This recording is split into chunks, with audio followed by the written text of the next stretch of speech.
رسول اللہ یا رسول اللہ یا رسول اللہ یا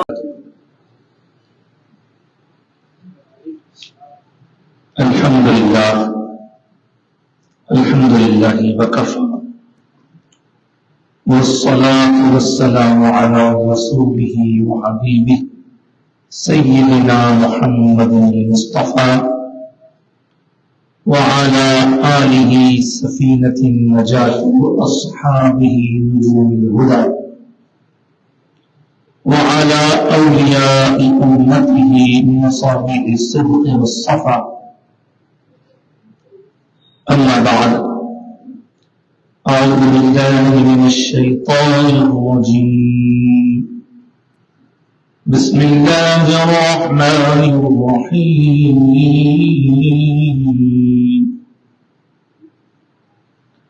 قل إن صلاتي ونسكي ومحياي ومماتي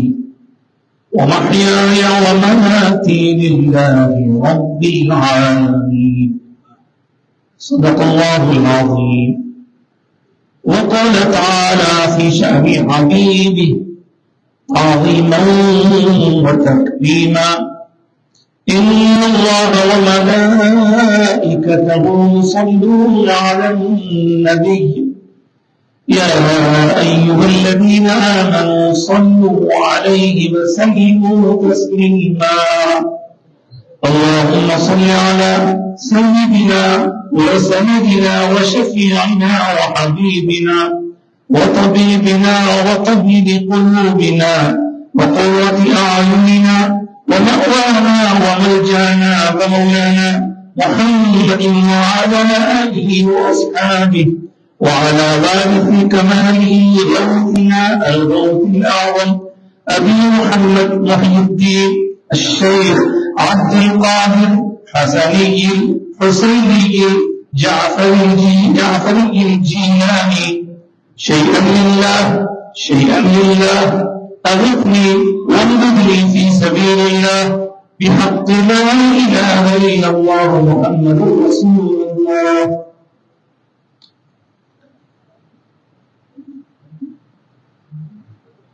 سرکار مدینہ کی الفت میں جو مرتے ہیں، اللہ کے وہ بندے زندہ ہیں مزاروں میں.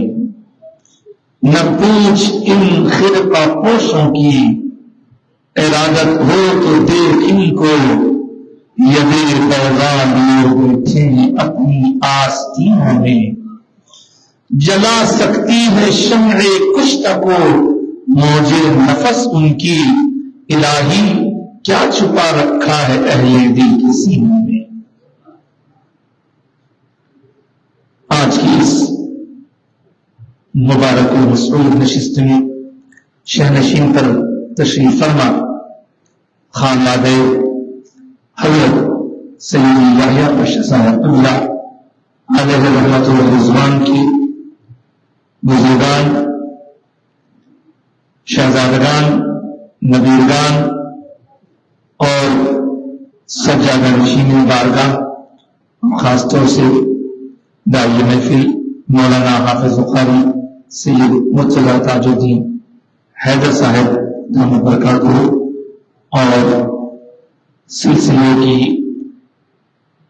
نسبت رکھنے والے برادران اسلام، میرے لیے یقیناً یہ بڑی فیروز بختی کی بات ہے کہ میں آج اللہ کے ایک مقرب کی بارگاہ میں کچھ نظر عقیدت پیش کرنے کے لیے حاضر ہوا ہوں. بلا شبہ حضرت یحییٰ پاشا صاحب قبلہ علیہ رحمت و رضوان کی سیرت پاک پر تو گفتگو ہوگی ہی کچھ دیر، لیکن موجودہ حالات کو دیکھتے ہوئے ابھی مولانا حافظ محمد مفتی انوار احمد صاحب نظامی دامت برکاتہ شیخ التفسیر مولانا نظامیہ نے بھی کچھ اشارے کیے، اس طرف روشنی ڈالتے ہوئے اپنی گفتگو کو آگے بڑھاؤں. یہ خانوادہ اہل حیدرآباد کے لیے کس قدر مثالی ہے یہ سب کو معلوم ہے، اور میں نے اپنی گفتگو کا عنوان جس آیت مبارکہ کو بنایا ہے وہ آیت شریفہ اگر لکھی ہوئی شکل میں، پڑھی ہوئی شکل میں ہم دیکھتے ہیں یا سنتے ہیں تو کوئی نہ کوئی بندہ ایسا بھی ہو سکتا ہے جو اسے عملی شکل میں دیکھنا چاہے. اب جب لکھی ہوئی شکل میں لکھنے والے کاتب نے لکھ دیا، پڑھنے والے حافظ نے، قاری نے پڑھ لیا، لیکن اس کو عملاً دیکھنا ہو تو کس کو دیکھے؟ ظاہر ہے عملاً دیکھنے کے لیے تو سب سے پہلے وہ شان والی، وہ عظمت والی کہ جس کے بارے میں سب کا یہ عقیدہ ہے کہ روح مصطفیٰ ہے وہ آئینہ، کہ اب ایسا دوسرا آئینہ نہ ہماری بزم خیال میں نہ دکان آئینہ ساز میں. ہماری محفل میں آفتاب خطاب حضرت مولانا سید محمود صفی اللہ حسینی المعروف وقار بادشاہ صاحب قبلہ کی تشریف آوری ہوئی ہے. میں اپنے سلسلے کلام کو آگے بڑھانے سے پہلے ایک بار عرض کرنا چاہوں گا کہ آپ ہم سب مل کر آقا کائنات کی بارگاہ میں درود پاک کا گزارش کر لیتے ہیں. بآواز بلند اللہم صلی علی سیدنا و مولانا محمد نبی و آلہ و صحبہ عدد ما فی علم اللہ صلاۃ دائمۃ بدوام القیامہ. قد جاءکم من اللہ نور و کتاب مبین. جب ہم پڑھتے ہیں تو اس آیت کے پڑھنے پر بھی ہمیں خیال ہوتا ہے کہ یہ نور اور یہ کتاب کا جو امتزاج ہے اسے ہمیں دیکھنا ہو تو کیا کیا جائے؟ تو سارے مفسرین، محدثین، فقہاء اور اس کے بعد پھر صوفیاء سب نے بتایا کہ وہاں نور مصطفیٰ کی ذات ہے اور کتاب قرآن مجید ہے. یہاں سے یہ نقطہ ہمیں سمجھ میں آیا. ہو تلاوت جس کی وہ تو بعد میں نازل ہوا، وہ تلاوت جس کی وہ تو بعد میں نازل ہوا. پہلے آیا چلتا پھرتا بولتا قرآن ہے، پہلے عملی قرآن ہمارے سامنے، بعد میں پھر پڑھنے، لکھنے، سننے، سمجھنے والا قرآن آتا ہے. تو اسی کی تفسیر اگر ہم دیکھنا چاہیں تو حضور کو اللہ نے خاتم النبیین بنایا ہے. اب سرکار نبیوں کے امام تاجدار ہیں تو سرکار کی امت حضور کے فیض کو پانے کے لیے جب بے چین ہوتی ہے تو اسے بھی عملی نمونوں کی ضرورت ہوتی ہے. اور عملی نمونے جب ہم دیکھنا چاہتے ہیں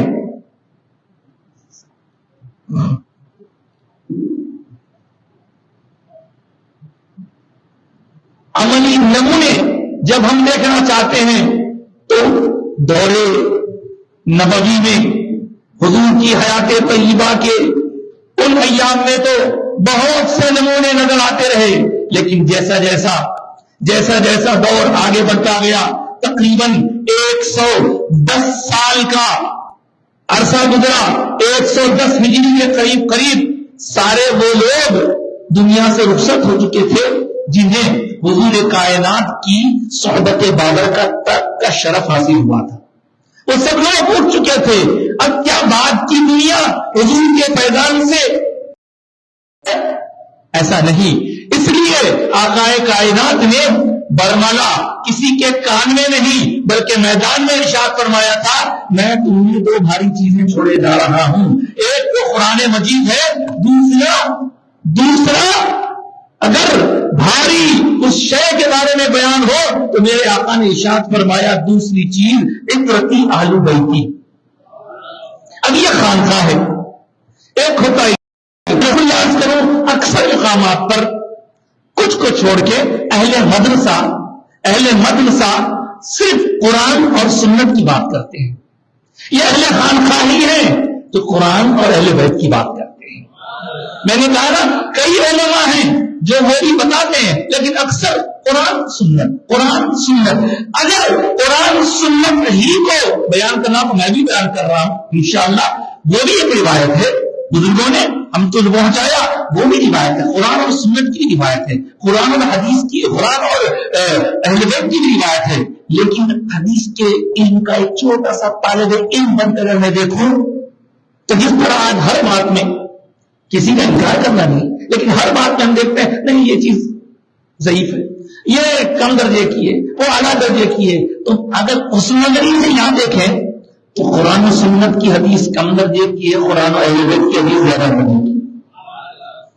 یہاں کسی کا انکار نہیں ہے. میں یہاں کھڑا اہل خانقاہ کے درمیان بزرگوں کی موجودگی میں مجھے بھی نسبت ہے غلامی کی اہل خانقاہ سے, تو اس بنیاد پر میں دونوں روایتیں آپ کی خدمت میں عرض کر رہا ہوں. وہ بھی ہے یہ بھی ہے, اس کو بھی بیان کرنا چاہیے اس کو بھی بیان کرنا چاہیے, ورنہ کتمان حق کا الزام لینا پڑے گا.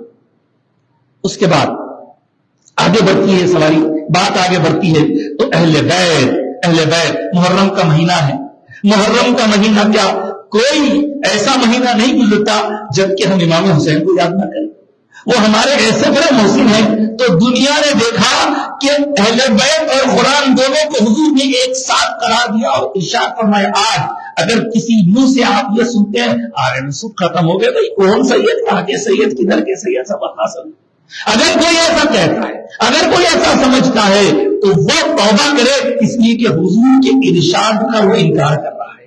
میرے آقا نے ارشاد فرمایا کہ اللہ کی طرف سے حضور کو یہ بتلا دیا گیا کہ یہ دونوں ساتھ ساتھ رہیں گے, اہل بیت اور قرآن دونوں ساتھ ساتھ رہیں گے, اور تب تک ساتھ رہیں گے حوض کوثر پر یہ دونوں آ کر مجھ سے ملاقات کریں گے.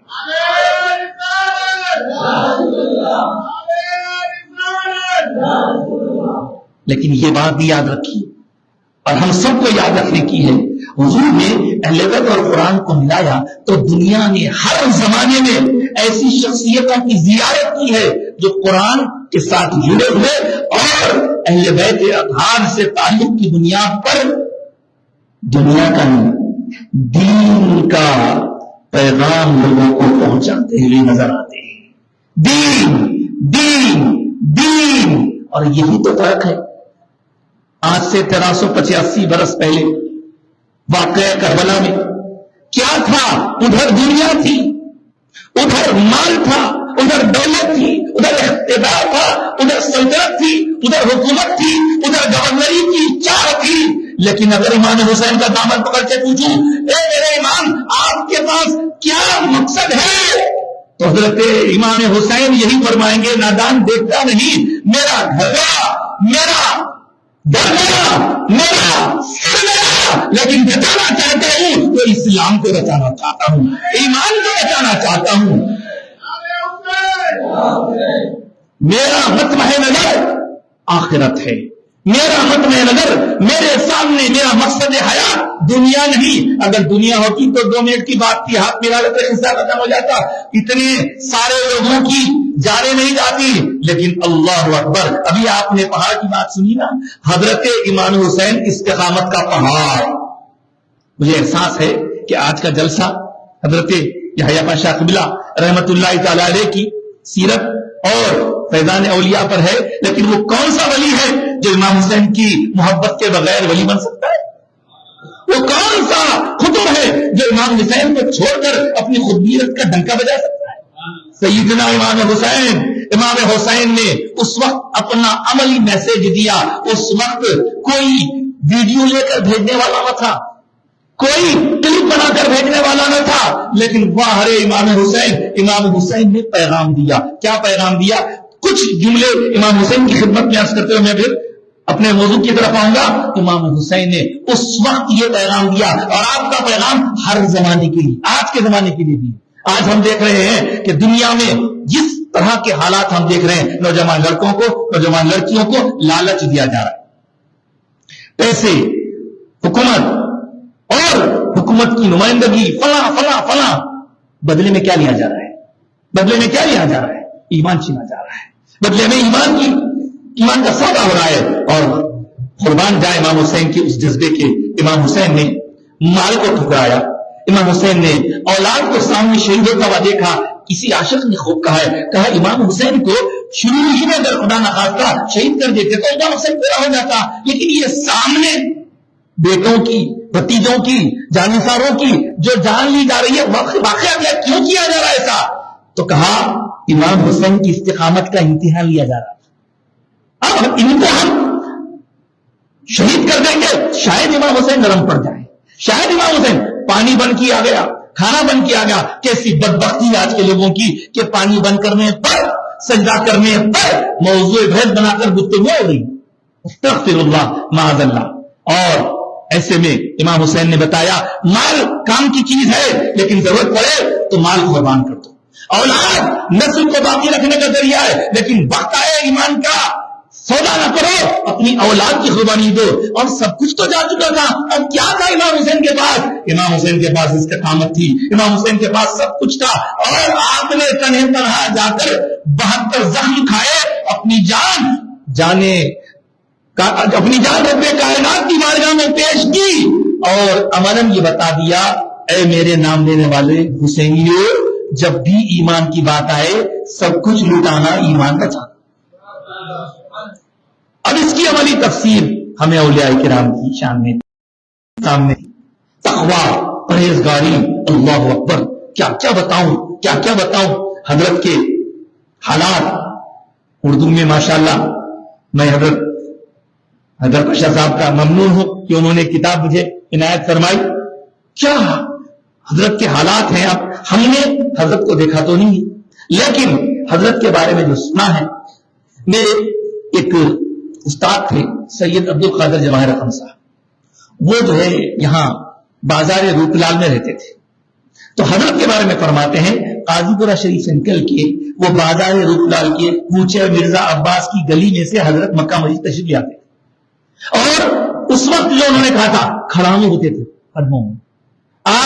اب سنیے، تقویٰ دیکھیے، پرہیزگاری دیکھیے، اپنے معاملات میں اللہ سے کیسا مضبوط تعلق. اللہ اکبر. حضرت حنبلی المسلک ہے، اور حنبلی مسلک میں چمڑے کی صفائی کے باوجود بھی، دباغت کے باوجود بھی اس کو پاک نہیں سمجھا جاتا. تو حضرت چمڑے کی چپل، حتیٰ کہ لکڑی کے کھڑاوے کو وہ چمڑے کا اگر کوئی پٹا لگا کے لاتا تو بھی استعمال نہیں فرماتے تھے. یہ ہے تقویٰ، یہ ہے پرہیزگاری، یہ ہے. اب آپ کی خدمت میں جو عرض کر رہا ہوں کہ وہ اتنا صلاتی و نسکی و محیایا و مماتی کا عملی نمونہ کہاں نظر آئے گا؟ اولیاء اللہ کی سیرتوں میں نظر آئے گا، ان کے جانشینوں میں نظر آئے گا. اور مجھے ایک بات یاد آئی اچانک، درمیان میں اس کو بیان کرتے ہوئے آگے بڑھوں. اسی صدی کا واقعہ ہے. اب جو لوگ نگر ڈگر پھر کے اسلام کی پہنچانے کا ٹھیکہ لے کے بیٹھے، انہوں نے لندن میں جا کر کام کیا. ایک بندہ ان کے دامن فریب میں آ گیا، لیکن اس کو جب قرآن دیا گیا پڑھنے کے لیے، قرآن پڑھتے پڑھتے وہ آ گیا سورہ نمل میں، اور وہاں اس نے دیکھا کہ حضرت سلیمان علیہ السلام کے ایک امتی آصف بن برقیہ کا واقعہ ہے. انہوں نے ایک پل میں تخت بلقیس کو پہنچا دیا تھا. معلوم ہے آپ قال الذي عنده علم من الكتاب انا آتيك به قبل ان يرتد اليك طرفك. اور پلک جھپانے کی دیر میں وہ موجود. فلما رآه عنده، جب انہوں نے پاس دیکھا مستقرا لکھا ہوا ہے قال هذا من فضل ربي، یہ پڑھ لیا. پڑھنے کے بعد اب اس کے دماغ میں آ رہا کہ ساتھ وہ سورت دیکھ لیا، آپ لوگوں کے نمازہ دیکھ لیا. مجھے کہیے کہ یہ ایسا کوئی بندہ ہے آپ کے پاس؟ ایسا کوئی بندہ ہے؟ اب پوچھتا رہا اس کو، ایک مدرسے سے دوسرا مدرسہ، بولے ٹھیک ہے اس کو بھیجا دو. پڑوسی ملک بھیجا دیے، پڑوس کے ملک بھیجا دیے. وہاں بھیجانے کے بعد اس کو اب یہ مدرسے سے وہ مدرسہ، وہ مفتی صاحب سے یہ مفتی صاحب کی کوئی توہین کرنا نہیں ہے، بے شک انہیں اللہ نے شریعت کا پاسدار بنایا ہے، تو یقیناً وہ کوشش کرتے رہے، لیکن کچھ حاصل نہیں. اس کو اطمینان نہیں حاصل ہو رہا. مطمئن ہی نہیں ہو رہا بندہ. ہاں بھائی ٹھیک ہے, وہ سمجھا رہی بابا یہ کتاب میں, وہ کتاب میں, یہ کتاب میں, ایسا ہے ویسا. بالآخر لاہور کی سرزمین سے گاڑی میں وہ گزر رہا تھا, اسے ایک گنبد نظر آئی. پوچھا یہ کیا ہے؟ نہیں وہ جانے کی جگہ نہیں ہے, وہ جانے کی جگہ نہیں ہے. نہیں دکھ رہا تھا, اچھا خوبصورت دکھ رہا, جا کے دیکھیں گے. اب مرتے کیا نہیں کرتے, اچھا چلو جا کے دیکھیں گے. وہ تھا حضرت داتا گنبخش علی اجمیری کا روضہ مبارک داتا دربار. وہاں پہنچ گئے. وہاں پہنچ کے اب یہ تو باقی ناخواستہ جا رہے ہیں اور اس کے قدم کشا کشا آگے بڑھ رہے ہیں. بڑھتے ہوئے تھکا منگا تھا, آگے بڑھتے ہی اس کو ایک چائے والا نظر آیا.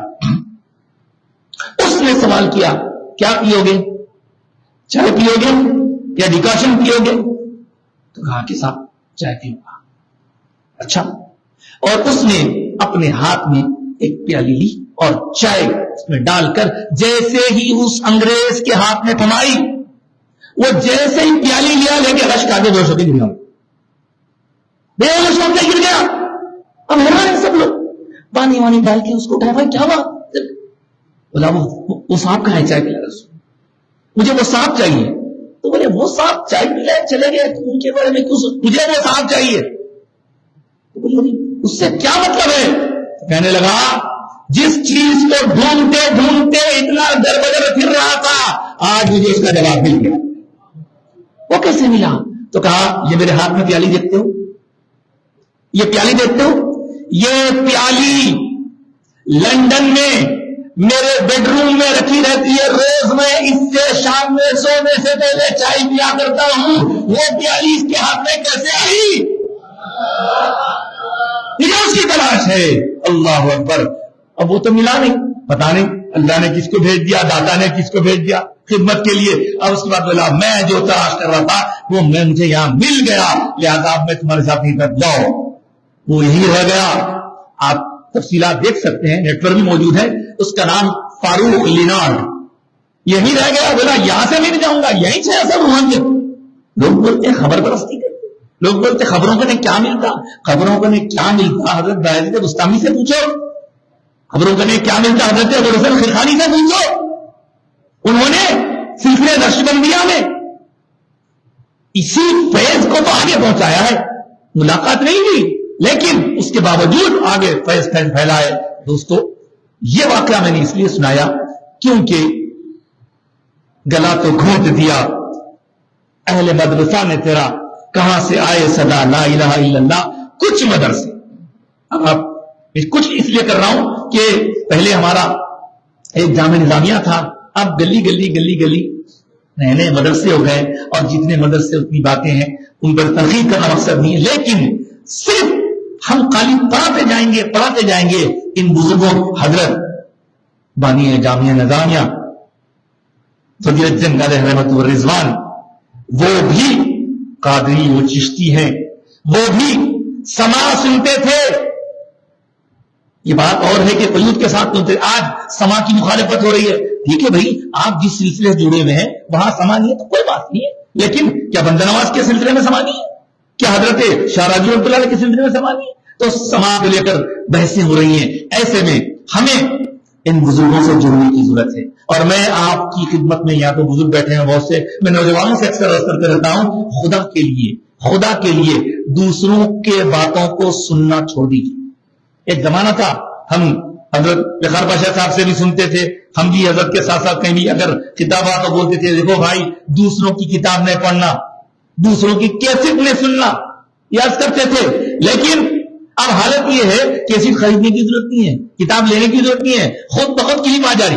اب آنے کے بعد ہو کیا رہا ہے, میں ہمارے نوجوان جو سلسلے سے جڑے ہوئے ہیں ان سے عرض کروں گا, آنے کے بعد کیا ہوتا ہے, ارے میاں یہ مت دیکھو کون بول رہا ہے, یہ دیکھو کیا بول رہا ہے, یہ مت دیکھو. نبی قرآن پڑھ رہا نا, حدیث سنا رہا نا, نہیں حدیث سنا رہا, قرآن سنا رہا, سب آپ دیکھیے. قرآن پڑھ کے 24 آیتیں کہہ کر کیا سے کیا کر دیے, حدیثہ سنا کے کیا کر رہے ہیں.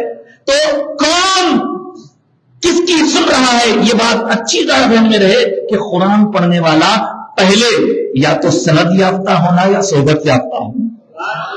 کب سنیں گے اس سے, نہیں تو نہیں سنیں گے. سنیں گے اب کیا سوچتے بچے ہمارے نوجوان, ارے سر ذرا دیکھیں گے تو صحیح, ذرا دیکھیں گے تو صحیح اس میں ہے کیا, وہ لوگ کیا بولیں گے دیکھیں گے. میں ان سے بڑے ادب سے کہوں گا بھائی ایک صاحب کو تیرنا نہیں آتا ہی نہیں, ان کو بتایا یہ بہت بڑا گہری بولی ہے, تو کیا انہوں نے اس وقت ایسا کہا کہ ٹھیک ہے ذرا اتر کے تو دیکھیں گے, اتر کے تو دیکھیں گے کتنی گہری ہے, کوئی نہیں کہتا یہ. اسی طرح آپ ان کی بات سننا چاہ رہے ہیں, آپ ان کی بات سننے سے پہلے اپنی تو پڑھو, پہلے اپنے بزرگوں سے تو سیکھو, پہلے ان کی صحبتوں میں تو آؤ, اور جو چیزیں کتابوں میں پڑھائی جاتی ہیں وہ یہاں بزرگوں کے پاس سکھائی جاتی ہے. مدرسے اور خانقاہ میں فرق ہی بتایا گیا, مدرسہ تعلیم کی جگہ ہے وہ بھی ضروری ہے, اور خانقاہ تربیت کی جگہ ہے یہ بھی ضروری ہے. اور حضرت اللہ اکبر, حضرت کی جو کوششیں ہوتی تھی, ایک مرتبہ جبکہ پولیس سیکشن کا زمانہ تھا, پہلے ہی سے حضرت نے فرما دیا اب بہت تباہی ہونے والی. کیا کیے, اپنے اقربا کو اور اپنے مریدین کو لے کر روز صبح اور شام, صبح اور شام کئی لاکھ مرتبہ وَقُلْ رَبِّ اغْفِرْ وَارْحَمْ وَأَنْتَ خَيْرُ الرَّاحِمِينَ, اس کا برچو صبح شام, اور سب لوگ آ کے بیٹھے ہیں. لیکن حضرت ہی کے قریبی رشتہ دار وہ بھی بزرگ ہیں, انہوں نے اس بات سے تھوڑا سا اختلاف کیا کہ حضرت آپ وَقُلْ رَبِّ اغْفِرْ وَارْحَمْ سے پڑھ رہے ہیں, جبکہ دعا ہے تو رب اغفر وارحم پڑھنا چاہیے. تو میں تو شریک نہیں ہوتا اس میں, مجھے اپنے مصروفیات ہے. کچھ دن کے بعد یہ قائد وہ محفل میں آ کے بیٹھ کے پڑھنا شروع کیا. تو دیکھنے والوں نے سوالیہ انداز میں ان کی طرف دیکھا اور کہا حضرت کیا بات ہے, آپ اب تک تو شریک نہیں ہو رہے تھے, اب محفل میں شریک ہو گئے. ہم یہ سنتے تھے کہ آپ وَقُلْ رَبِّ اغْفِرْ خُل کے ساتھ جو ہے اس کو پڑھنے پر تھوڑا آپ رائے کا اختلاف رکھتے ہیں. پھر اب کیا ہوا سنیے, اللہ والوں کا مقام, جب اللہ والے ہوتے ہیں, یہ دنیا کا کوئی بندہ کسی کو منسٹر بناتا ہے تو اس کی زندگی تک ویلیو, اس کی خالی یہاں رہنے والوں تک ویلیو, لیکن جو اللہ کا محبوب ہوتا ہے اللہ کے پاس بھی پسندیدہ ہوتا ہے, رسول کے پاس بھی پسندیدہ ہوتا ہے, غوث اعظم کے پاس بھی پسندیدہ ہوتا ہے. چنانچہ اب ان سے پوچھا کہ آپ کیوں شریک ہوئے, کہا کیا کہوں یا میں نے رات خواب میں دیکھا, خواب میں کیا منظر دیکھتا ہوں کہ آقائے کائنات کی محفل سجی ہوئی, اور اس محفل میں صحابہ کرام بھی رونق فروز ہیں. کسی صحابی نے اٹھ کر حضور سے دریافت کیا سرکار آپ نے ہمیں کہا میں بچپن ہی سے غوث پاک کے 11 ناموں کو پابندی سے پڑھتا ہوں. اب اثر دیکھیے غوث پاک کے پاس وہ بھی غوث پاک کی اولاد سے تھے, اور انہوں نے دل میں خیال کیا کہ غوث پاک کے پاس اپنے بچوں کا زیادہ مقام ہے. اب یہ تو اولاد میں سے نہیں ہے, ولی ہے, قطب ہے, لیکن اولاد میں سے تو نہیں ہے, ان سے اتنا قرب نہیں ہوں گا, ہم اولاد ہیں ہماری زیادہ سنتے ہوں گے. بس یہ خیال آنا تھا. کچھ ہی دنوں میں خواب پڑا. خواب میں کیا دیکھتے ہیں, دیکھیے جواب ایسا ملتا ہے. خواب میں کیا دیکھتے ہیں کہ غوث پاک رونق افروز ہیں. اب یہ حضور غوث پاک کی خدمت میں حاضر ہونے کے لیے تشریف لے جا رہے ہیں. راستے میں ایک خدمت گزار نے روک دیا, نہیں آپ نہیں جا سکتے, رکیے. ارے میرے جد ہے, رکیا. اس کے بعد اب یہ باہر رک گئے, انتظار کرتے ہیں. کچھ دیر بعد حضرت یحییٰ پاشا صاحب آئے. غوث پاک کے پاس کتنی مقبولیت. پھر کیا ہوا, یحییٰ پاشا صاحب خود جا رہے تو کوئی روک رہا نہیں, دروازہ کھول کے اندر تشریف لے گئے. یہ حضرت سوچے کہ جب تو جانے لگا اب چلا جاؤں گا, ان کے ساتھ جانے لگے تو جانے کی دعوت ملی. اس سے مطلب کیا, کسی کو کم کرنا, کسی کو بڑھانا, کسی کی چاپلوسی کرنا, کسی کی خوشنودی کے لیے یوں ہی کہہ دینا نہیں. دیکھیے غوث پاک کی پہچان کیا ہے؟ غوث پاک کی پہچان کیا ہے؟ میں آپ کو بتاؤں، حضرت امام حسین کا فیض 12 اماموں تک چلا. آج کل یہ 12 اماموں کے بارے میں بہت جلدی گڑبڑ، کوئی ادھر ہو جا رہا، کوئی ادھر ہو جا رہا. یہ ہم خانخواہ والے سے جو بیچ میں ہے، نہ ادھر ہو رہے نہ ادھر ہو رہے. الحمدللہ. کیوں؟ کیونکہ ہمارے ہاتھ میں غوث اعظم کا دامن.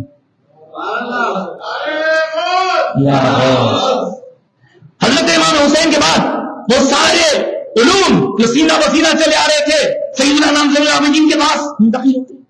امام زین العابدین کے بعد حضرت سیدنا امام محمد باقر کے پاس، حضرت سیدنا امام محمد باقر کے بعد حضرت امام جعفر الصادق کے پاس، اور پھر حضرت امام موسیٰ کاظم کے پاس، پھر حضرت امام موسیٰ رضا کے پاس، حضرت امام تقی، حضرت امام نقی، امام عسکری، حضرت امام مہدی.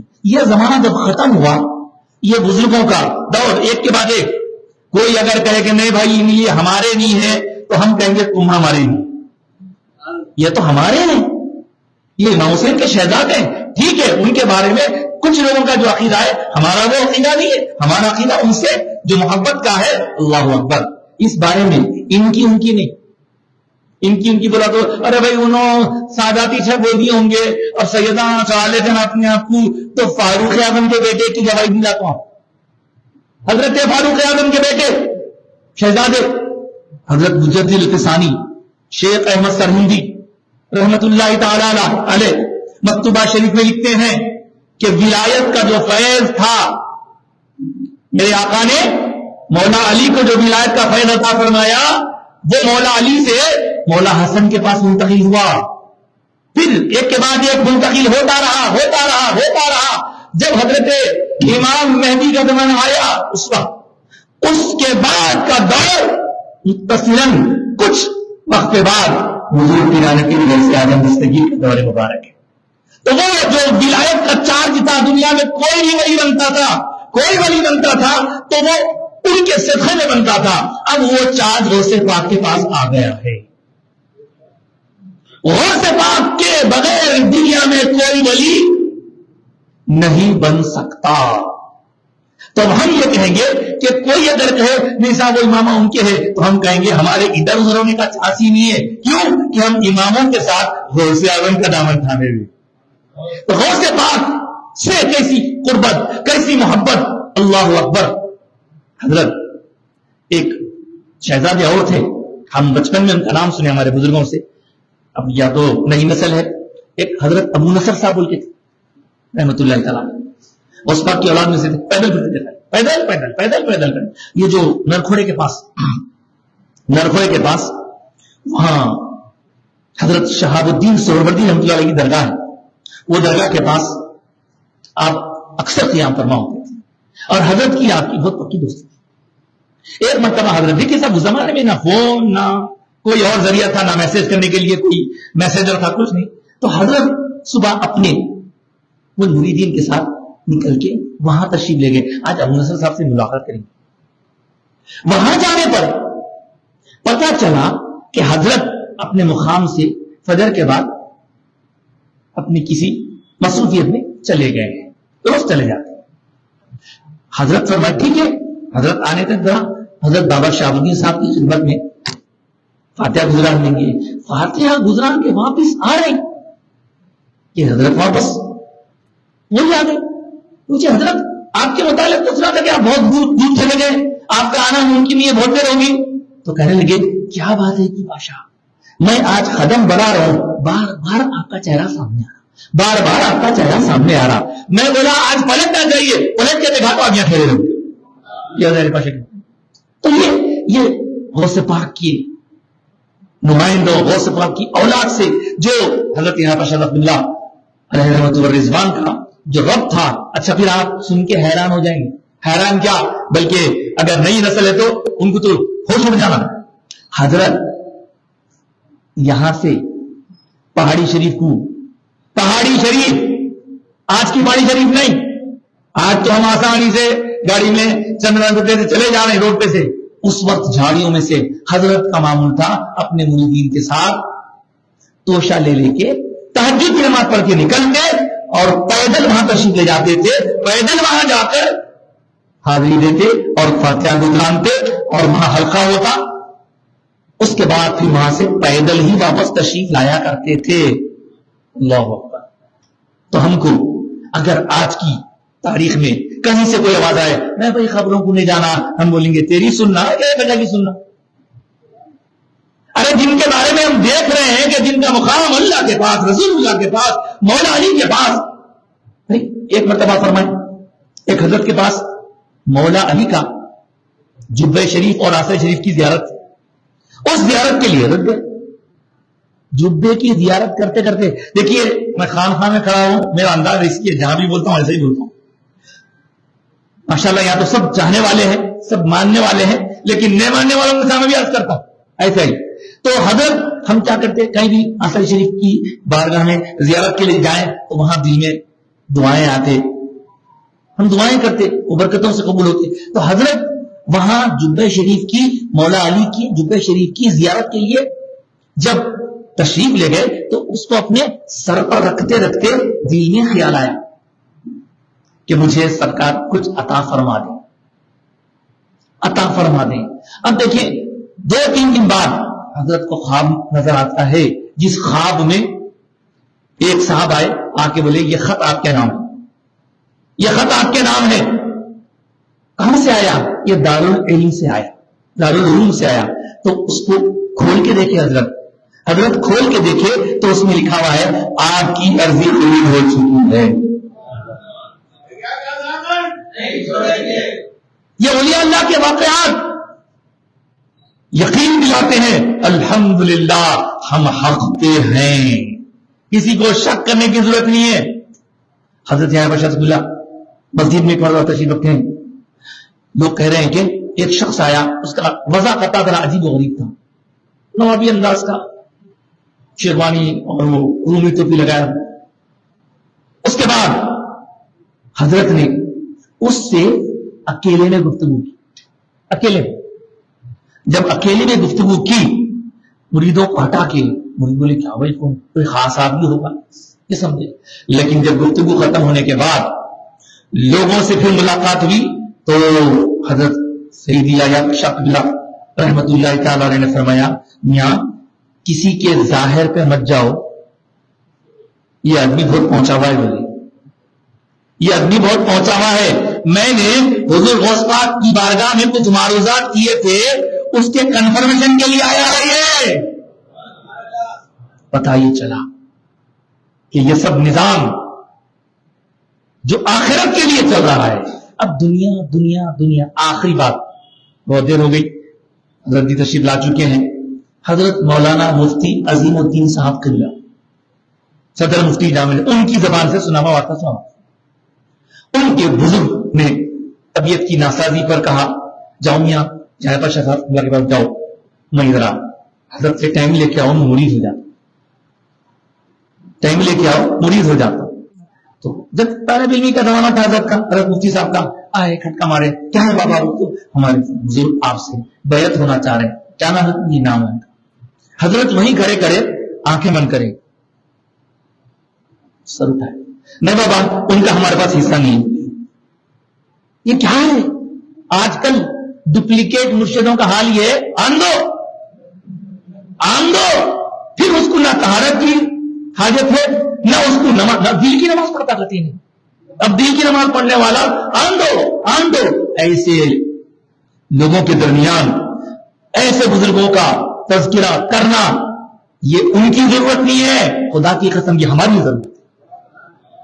ان کا مقام تو اللہ رسول کے پاس, اولیاء اللہ کے پاس بڑا ہے, لیکن ہم یہ اس لیے محفلیں منعقد کرتے ہیں تاکہ ان کے بعد اب ہمارے بچوں کو اردو پڑھنا تو آ رہا نہیں. حالت یہ ہے کہ نہ انگلش پڑھنے آ رہا نہ اردو پڑھنے آ رہا.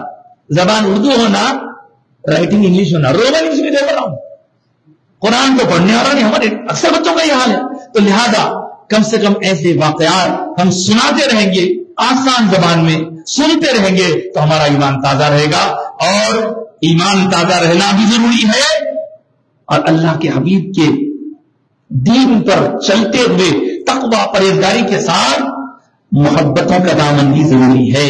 اللہ کے رسول سے محبت, رسول کے پیاروں سے محبت, خلفائے راشدین سے محبت, اہل بیت اطہار سے محبت, اولیاء کرام سے محبت اور اہل بیت اطہار کی محبت ایمان پہ خاتمے کی دلیل ہے. اہل بیت سے محبت نہیں تو لاکھ نمازیں پڑھ لے, مستدرک کی حدیث ہے, حرم کعبہ کے پاس پڑھے, بیت الحجر اسود کے سامنے پڑھے, مقام ابراہیم کے قریب پڑھے, روزہ دار ہو, شب بیدار ہو, نمازیں پڑھنے والا ہو اور سجدے میں جان نکلے مگر اس کے دل میں بغض اہل بیت ہے, سیدھا جہنم. اللہ کا ہم پر بڑا کرم ہے کہ اللہ نے ہمیں بزرگوں سے جوڑے رکھا ہے, ہمارے ہاتھوں میں بزرگوں کا دامن ہے. اللہ اس دامن کی لاج رکھے گا. ہم برے ہیں, ہم خراب ہیں, لیکن ہماری نسبت بڑی ہے, ہمارا پیر مضبوط ہے, ہم اپنے پیر سے معاملہ کریں گے. وہ پیر جو یہ کہتے ہیں کہ میں اگر مشرق میں ہوں اور میرا مرید مغرب میں ہے تو میں اس کے سطر پوشی کرتا ہوں. خوش نصیبی ہے ہماری کہ ہمیں اللہ نے ایسا پیر دیا. اللہ کی بارگاہ میں دعا ہے کہ جو کچھ کہا گیا اس سے قبول فرما اور کہنے سننے کے دوران جو کمی کو تھا اسے معاف فرما دے. آمین برحمتہ امین. وآخر دعوانا ان الحمدللہ.